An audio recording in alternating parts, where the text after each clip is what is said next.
Napadlo vás niekedy rozlišovať ľudí podľa ich prvkov v znamení? Čo sú to tie prvky? Je to voda, oheň, zem a vzduch.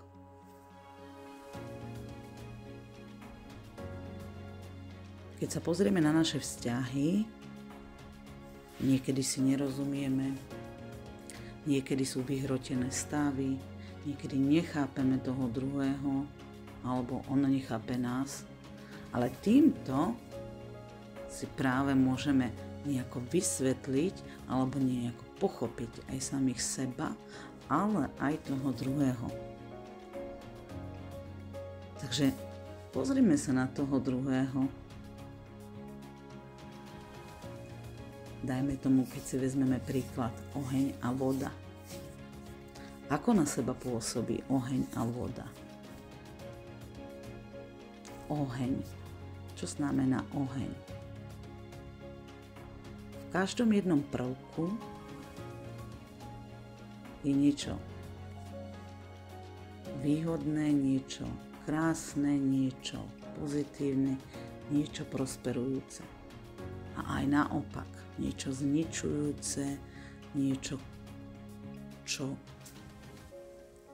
borí svet, čo borí, kazí vzťahy. A keď sa na to pozrieme, dajme tomu, ako som povedala, na ten oheň, tak tam máme, čo robí oheň, zohrieva nás. Udržuje naše telo pri živote, ale samozrejme len v určitom stupni tej teploty. A keď vidíme, že oheň, je ho príliš veľa, tak je zničujúci. Je zničiť veľké lesy, polia, je zničiť úrodu, je zničiť až dom. A presne so všetkým je to rovnaké. Takisto ako voda, je to súčasť nášho tela. Bez vody by sme neprežili, bez vody by neprežila táto zem. Neprežili by žiadne živočichy. Ale keď je príliš veľa tej vody, tak vie zničiť, je zabiť životy a vie úplne zničiť takisto úrodu, polia, domy. Máme vzduch. Bez vzduchu nemôžeme žiť. A takisto, keď je ho príliš veľa, tak tie silné výchrice polámu lesy, zničia naše príbytky. A máme aj zem. Tu v tejto realite, na tejto zemi chodíme po zemi. Keď je v harmónii, je stabilná, je pevná. Je to takisto súčasť nášho života. Bez zeme by sme nevedeli tiež prežiť.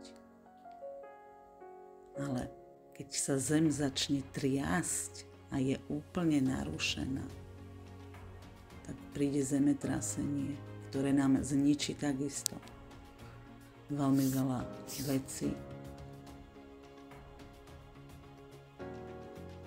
A takto isto je to aj s tými našimi vzťahmi, keď si to môžeme takto zjednodušene porovnať. Môžeme trošku prísť viacej do tej harmónie medzi sebou, keď si uvedomíte, keď začnete trošku vedome pozorovať napríklad vašu rodinu, vaše okolie, vašich známych, ktorých poznáte, aký je ich prvok ich života alebo ich narodenia, tak viete presne, ako bude reagovať. Alebo keď to aj neviete v predvídavosti, tak viete, prečo tak reaguje. Zoberme si zem a vodu. Zem je pevná, stabilná. Takisto sú aj títo ľudia pevní, stabilní. Ale niekedy sú príliš pevní a stabilní, sú tvrdohlaví, sú tak pri zemi, tak sú stabilní a pri zemi, že nevedia sa pohnúť, nevedia urobiť nejakú zmenu, nevedia nejaký kompromis, nemajú otvorené to myslenie pre niečo nové, lebo majú radi tú pevnosť, tú stabilitu. Proste tú jednotvárnosť, tam sa cítia bezpečí a rôzne veľké zmeny, výkyvy im robia problémy. A keď si zoberieme tú vodu, tak voda potrebuje priestor. Voda pláva, voda je v kuse v pohybe. Voda je všade. Voda prejde všetkými možnými skulinkami.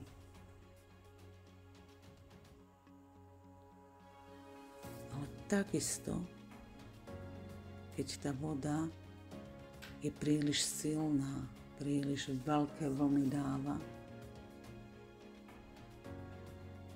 takisto potom tí ľudia nemajú taký stabilnejší život, nemajú také, chýba im tam nejaká taká tá stabilita. Sú stále vo fantázii, lebo sú vo vlne, plávajú. Preciťujú veľmi veľa.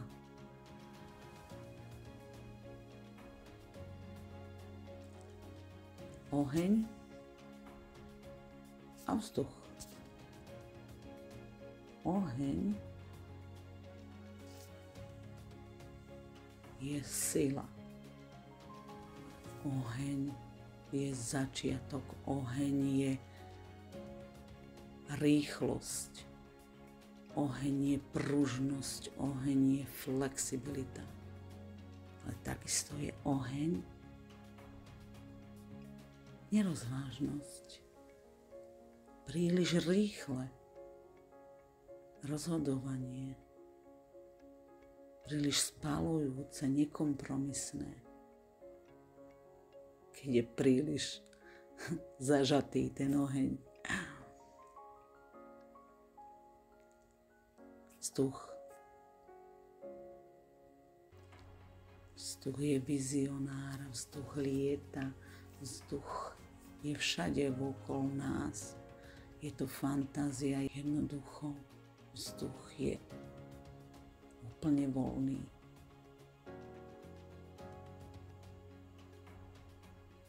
Vzduch vidí to, čo nevidí nikto ostatný. Vzduch sa dostane všade do vesmíru.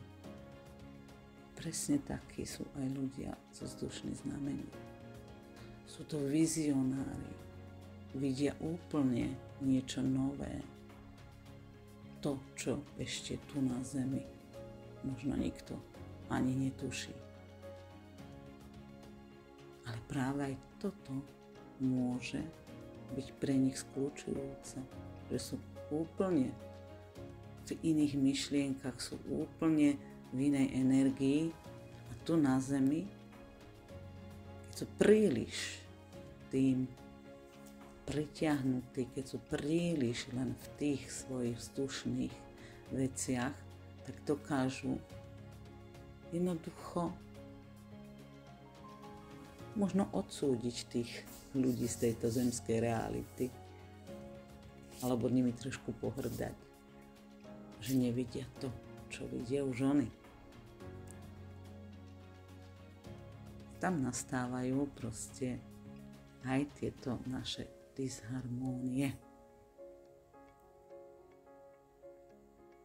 Takže na budúce, keď budete pozerať na seba, na svojich detí, na svojich príbuzných, na svojich partnerov, rodičov, na svojich priateľov,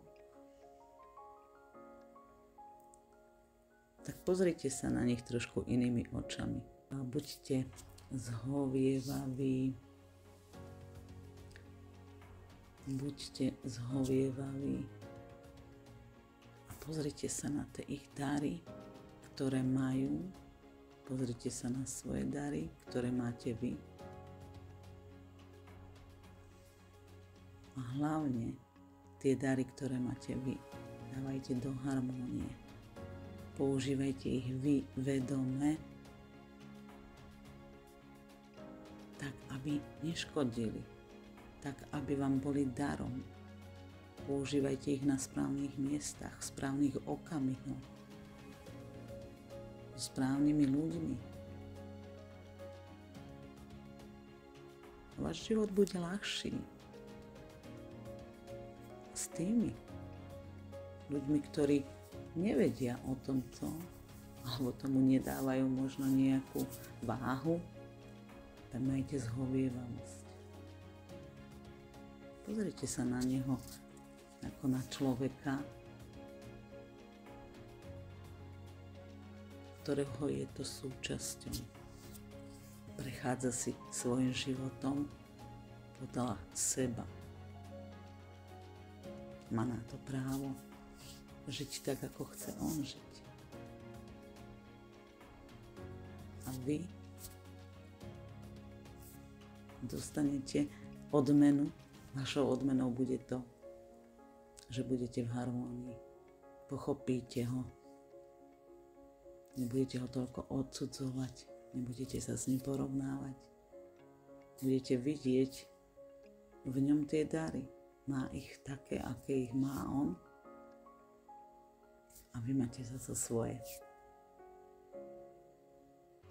Takže buďme trošku zhovievaví a zamerajme sa, choďme od seba. Začnime riešiť veci od seba. Pozorujme seba, konajme vedome a svet bude krajší. Majte sa krásne, pozdravujem vás.